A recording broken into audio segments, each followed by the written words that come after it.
Very well. That is a press briefing by the Senate Committee on Health as regards the ongoing threat of Ebola in the country, which of course the government has since said that the person who was suspected to have Ebola was actually found to not have that particular disease. But let's now come back to our discussion here in studio, the Division of Revenue Bill. We are now also joined by the Member of Parliament for Tigania West, that is John Mutunga. Thank you for joining us. Thank you very much. As we try and look at what really is happening with the Division of Revenue Bill. And I'll just quickly start with you as, you know, we come to the conclusion of our discussion this morning. The Senate wants 327 billion. The National Assembly is willing to give 316 billion. There is a stalemate. What next? Because this motion is, as we speak, is currently lost. Yeah, the motion is lost in the sense that the mediation parties have been unable to agree. Which is a final negotiation point. Yes. However, there is always room for adjustment. The House can reduce even the time, because when a motion is lost, it takes about 6 months for the motion for it to come back before for introduction. So there is the possibility for the House reducing such time, and then having this bill can be tabled. And I believe there can be some negotiation. The 11 billion that, you know, the Senate wants, Mheshimiwa, where are you proposing it comes from?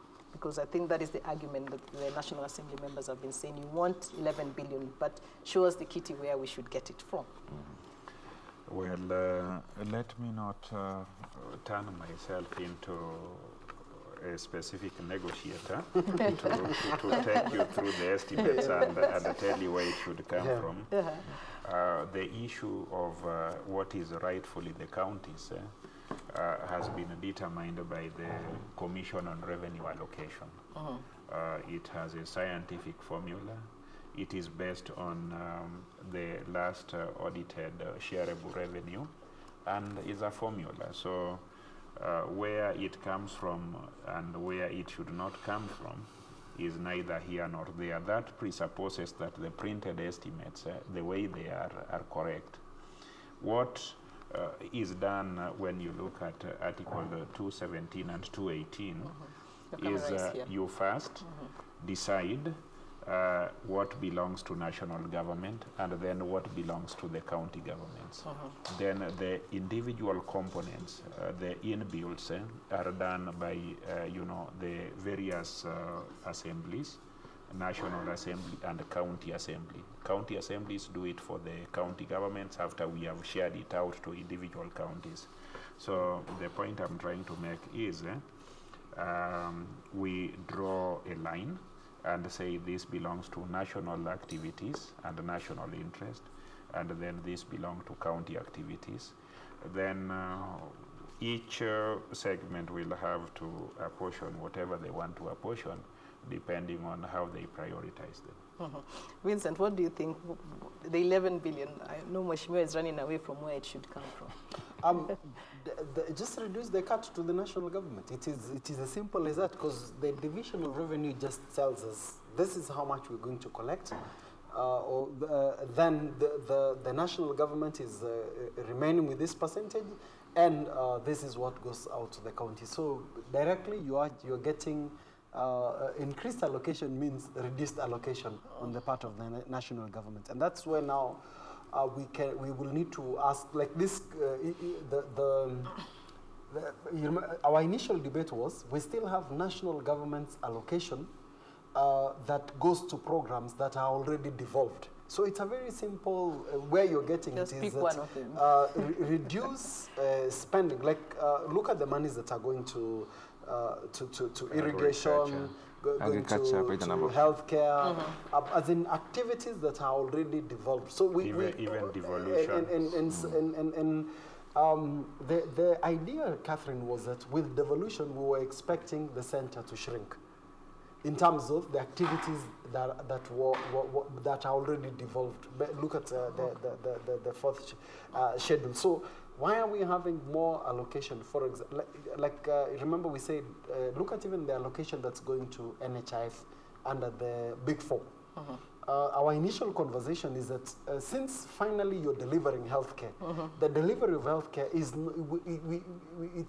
we cannot just celebrate increased coverage but the complete picture is even better stocked and facilitated health facilities.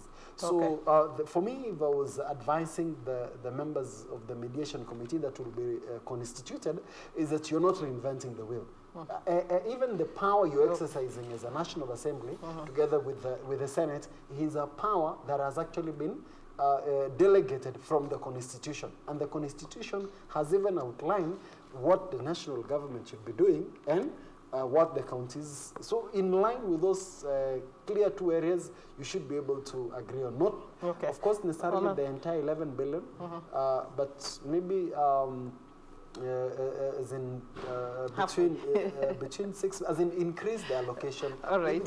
Even just that spirit of increasing allocation to counties is in itself a step in the right direction towards making devolution work for this country. All right. Honorable Mutunga, perhaps you can take us through, the thinking of Parliament, the National Assembly specifically, when it came to this allocation and why the 11 billion appears to be a point of departure. The National Assembly is guided by the process of budget making itself, because you start with a budget policy statement.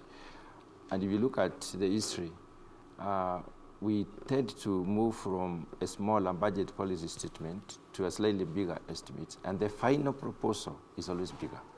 What are we trying to say is that everybody wants more money. On the other hand, the shareable revenue is guided very well by the Constitution. And if you look at the revenue collected over time, it has been changing, fluctuating, and a lot more on the downward trend. So the National Assembly, I'm in the Budget Committee, and the Budget Committee of the National Assembly has been working on very tight, very small margins. And the Treasury is has been particularly asking us to make sure we do not have a huge budget deficit. And if we have a large fiscal deficit, then we'll have other issues. Other issues start emerging. Like other countries now who are supporting us in one way or another start saying, we cannot give you more money, you have to reduce the budget deficit. There's a limit upon which we should not bypass. On the other hand, there has been issues within the Kenya Revenue Authority. We know very well that there has been internal management issues, and we have been having a loss of revenue. And to contain all this and be sure that, and when you give out a budget, when you approve a budget, you are saying that we are able to supply that amount of money. And the problem that Treasury has, which therefore comes back to limit the National Assembly into how much room do we have, how much flexibility we have, is that we need to make sure we do not have a huge budget deficit that requires to be met by money from outside. You realize that whenever there is borrowing, everybody wakes up from wherever they are, and everybody is up in arms. They want to know why are we borrowing and so on. The people will not remember there was this stalemate. So the National Assembly would argue that would be a way to stifle devolution. Not exactly, and unfortunately, no. Choosing to reduce the one to the county. Remember that everybody is doing development in Kenya. We are all working for the same country. It's only that we are using two channels. There is a channel called devolved government and a channel called national government. There are programs which are not devolved, and they are being given money. When you do infrastructure, you don't do infrastructure in space. You do it on those counties. When you send money to agriculture, you send it to the counties. There are programs that are nationally run, and they are supporting the counties in one way or another. So although there is a definition upon which maybe in the agricultural sector, what should be handled at the national level and what should be handled at the county level, then you realize that at the end of the day, if you actually scrutinize devolution with a screen to find out exactly how much attention is it giving to true development, I think you will realize that we did a lot more of employment when we formed the county government, other than doing a lot more of development than what do you make of the reasons that you well, we should put more money on recurrent than development. That is precisely what we are trying to fight. We are trying to fight a situation where a notion is being promoted that it is the national alliances that know what development is. The Constitution is very clear. These are devolved activities, these are national activities, and each must be supported in equal measure. So when a segment of our institution, the National Assembly, looks at only matters that are considered national, without looking at concerns that are considered devolved, with the same kind of magnanimity, we get alarmed. That is why we say the numbers upon which revenues are divided gives us 327, and we want 327. Give us good reasons why you should have 81 billion in health, 81 billion. National government health, 81 billion. Give us good reasons why there is 41 billion in water and irrigation, and about 38 billion or 40-something billion in energy.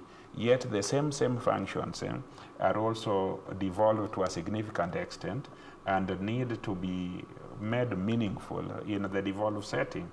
That is why in the wisdom of the drafters of the Constitution and the Kenyans who supported it, there must be a specific chamber that is dedicated to representing and articulating the interest of counties. And there is also another chamber that is specifically dedicated and articulates national matters.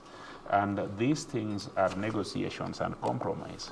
So until we negotiate and compromise, there is a likelihood, even for us as a Senate, to cannibalize the national government and make it ineffective, which would be wrong.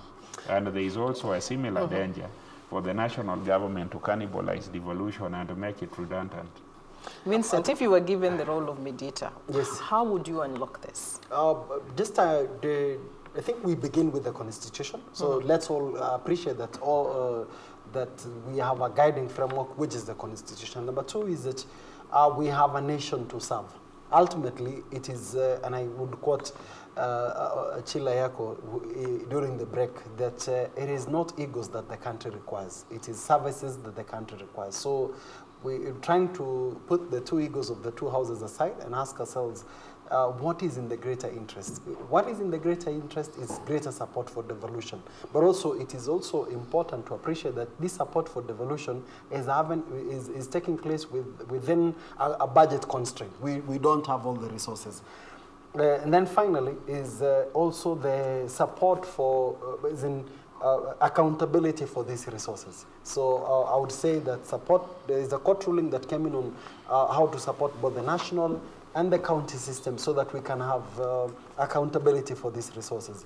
And if you itemize the issues, this is something that within 2 or 3 days we should be able to solve it, reintroduce the bill, the motion in Parliament, have a stay of some of the provisions that requires the motion to be reintroduced after 6 months, pass the bill, because you cannot discuss the finance bill or you cannot also discuss the appropriation bill before finalizing on the revenue, because the basis for the allocation to counties is based on the division of revenue bill. So prioritization of this bill, just the same way that we saw members of parliament agree when the Parliamentary Service Commission talked about giving them house allowance.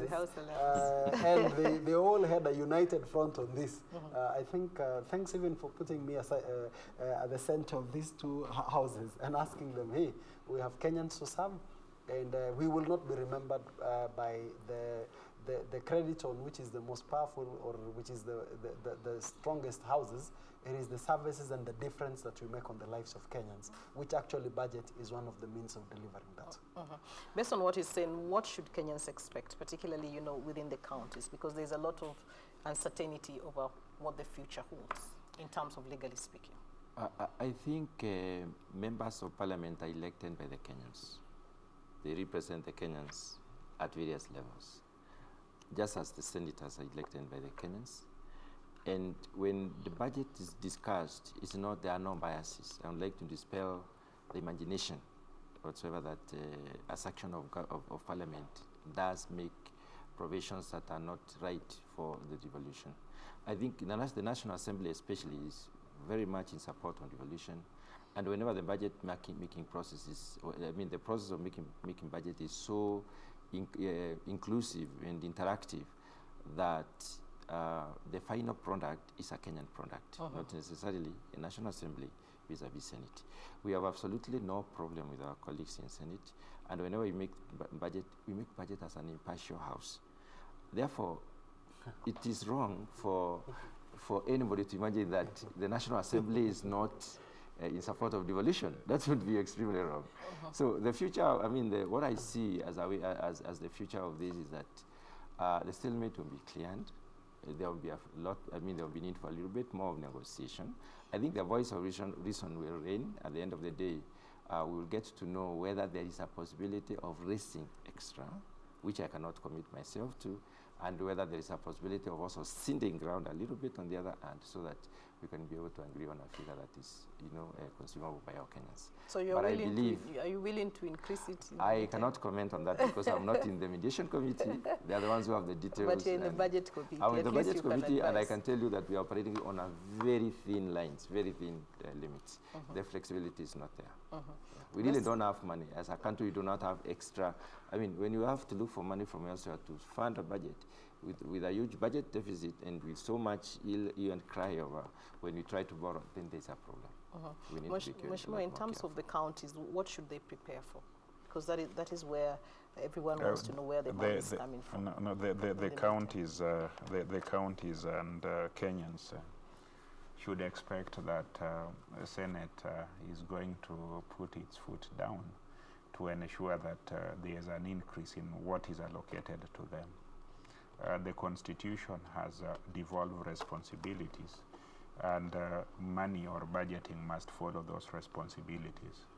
I think it is an act in vain to give people responsibility and do not equip them with the ability to discharge those responsibilities. So my expectation is that the National Assembly will hear the cry of Kenyans and understand that we need to make devolution work by allocating more resources to follow the functions that have been devolved.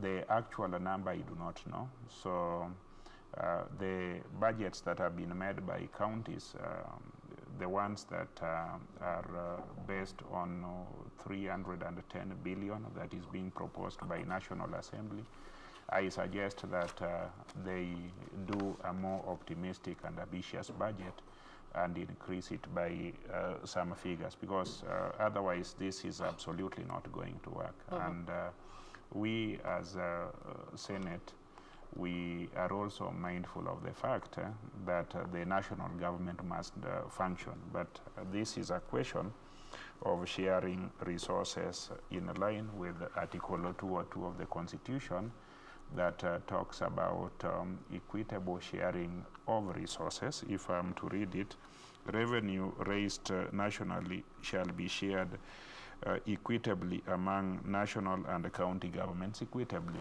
You look at the functions that have been shared out. So is this about the counties and not supremacy battles, as majority people would think? Just look into this coming down the side as we wind up.